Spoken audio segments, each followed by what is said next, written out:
नमस्ते दोस्तों, welcome two month 2 of cyber security risk management. आज हमारा डे 25 है। अब तक हमने रिस्क के थ्योरी कॉन्सेप्ट समझे, लेकिन रिस्क अप्लाई किस पर होता है? सिंपल आंसर है एसेट। अगर प्रोटेक्ट करने के लिए कुछ वैल्यूएबल नहीं है तो सिक्योरिटी का पर्पस है। इसलिए आज का टॉपिक एक्सट्रीमली फाउंडेशनल है, जो है व्हाट इज एन एसेट। चलिए एक सिनेरियो इमेजिन करते हैं। आप एक कंपनी के सीईओ हो। बोर्ड आपसे पूछता है what exactly are you protecting. अगर आपको पता ही नहीं कि ऑर्गेनाइजेशन के पास क्या क्या वैल्यूएबल है तो सिक्योरिटी कैसे इम्प्लीमेंट करोगे? यहाँ से एसेट मैनेजमेंट स्टार्ट होता है। Golden rule, you can't protect what you don't know. Unknown asset is equal to uncontrolled risk. एक simple definition, an asset is everything that has value to organisation. Important word है value. Value सिर्फ पैसा नहीं होता, value हो सकती है financial, operational, strategic, legal, reputational. Example, customer data financial plus reputational value रखता है। कंपनी का सोर्स कोड स्टैटिक वैल्यू रखता है। एसेट की कैटेगरीज होते हैं। फर्स्ट है इंफॉर्मेशन एसेट, मतलब customer data, trade secrets, contract. Second है हार्डवेयर एसेट्स, मतलब सर्वर, राउटर्स, लैपटॉप्स। थर्ड है कस्टमर सॉफ्टवेयर एसेट्स, मतलब application, OS, cloud platforms. Fourth है ह्यूमन एसेट्स, मतलब एम्प्लॉय का नॉलेज, एक्सपर्टीज।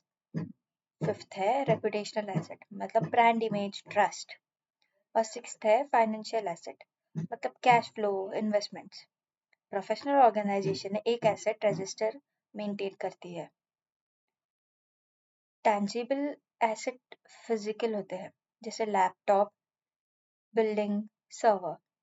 इंटैंजिबल एसेट्स मतलब नॉन फिजिकल होते हैं, data, brand, intellectual property. Interesting fact ये है कि आज की डिजिटल इकोनॉमी में इंटैंजिबल एसेट्स का मार्केट वैल्यू ज़्यादा करता है। अगर एसेट का ओनर होना चाहिए तो ओनर का रोल क्या होगा? एसेट वैल्यू डिफाइन करना, प्रोटेक्टिंग करना, उसका डिसाइड करना, रिस्क एक्सेप्ट या रिजेक्ट करना। आईटी टीम केयरटेकर होती है, बिजनेस ओनर डिसीजन मेकर होता है। एसेट लाइफ साइकिल भी होता है। फर्स्ट क्रिएशन, सेकंड स्टेप है यूजेज, थर्ड स्टेप है स्टोरेज, फोर्थ स्टेप है शेयरिंग, फिफ्थ स्टेप है आर्काइवल और सिक्स स्टेप है डिस्पोजल। हर स्टेप पर रिस्क अलग होता है। एग्जाम्पल लेते हैं, ओल्ड हार्ड डिस्क डिस्ट्रॉय नहीं की, मतलब डेटा लीक का रिस्क है। अभी रिस्क फॉर्मूला याद रखो, risk is equal to asset plus threat plus vulnerability. ये तो हमने पहले भी पढ़ा है। अगर एसेट हाई वैल्यू है तो इम्पैक्ट हाई होगा। इंक्रिप्शन की लीक हो गई मतलब कैटास्ट्रोफिक रिस्क है। पब्लिक ब्रोशर लीक हो गया मतलब मिनिमल इम्पैक्ट है। इसलिए एसेट वैल्यूएशन इम्पॉर्टेंट है। बैंक के लिए क्रिटिकल एसेट्स क्या होती है? Customer data, core banking system, ATM network, brand reputation.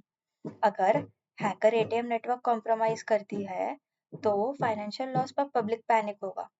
यहाँ क्लियरली एसेट इंपॉर्टेंस दिखता है। ऑर्गेनाइजेशंस ये गलतियां करती है। कौन सी? एसेट इन्वेंटरी मेंटेन नहीं करती, क्लाउड एसेट ट्रैक नहीं करती, ओनरशिप डिफाइन नहीं करती, शैडो आईटी इग्नोर करती है। ये सब रिस्क एक्सपोजर इंक्रीज करता है। मैं आपसे एक क्वेश्चन पूछती हूँ, अगर आप अपने ऑर्गेनाइजेशन के टॉप 10 एसेट्स लिस्ट कर सकते हो, क्या हर एसेट का ओनर डिफाइंड है? क्या एसेट रजिस्टर मेंटेन होता है? अगर आंसर नो है तो रिस्क मैनेजमेंट इनकम्प्लीट है। और मुझे इस क्वेश्चन के आंसर कमेंट में लिखिए। आज का कोर लेसन ये है कि asset is foundational of security. No asset मतलब नो इम्पैक्ट, अननोन एसेट मतलब अननोन रिस्क, और अनमैनेज एसेट मतलब सिक्योरिटी फेलियर। सिक्योरिटी टूल्स बाद में आते हैं, एसेट विजिबिलिटी पहले आती है। सिक्योरिटी का पहला स्टेप फायरवॉल नहीं होता, सिक्योरिटी का पहला स्टेप होता है नोइंग व्हाट यू ओन। आज का टॉपिक यही खत्म होता है। नेक्स्ट टॉपिक में हम पढ़ेंगे इंफॉर्मेशन एसेट। तब तक के लिए सब्सक्राइब, लाइक और कमेंट करिए। अगर कुछ क्वेश्चंस है तो कमेंट बॉक्स में लिखिए। तब तक के लिए happy learning with net guardian.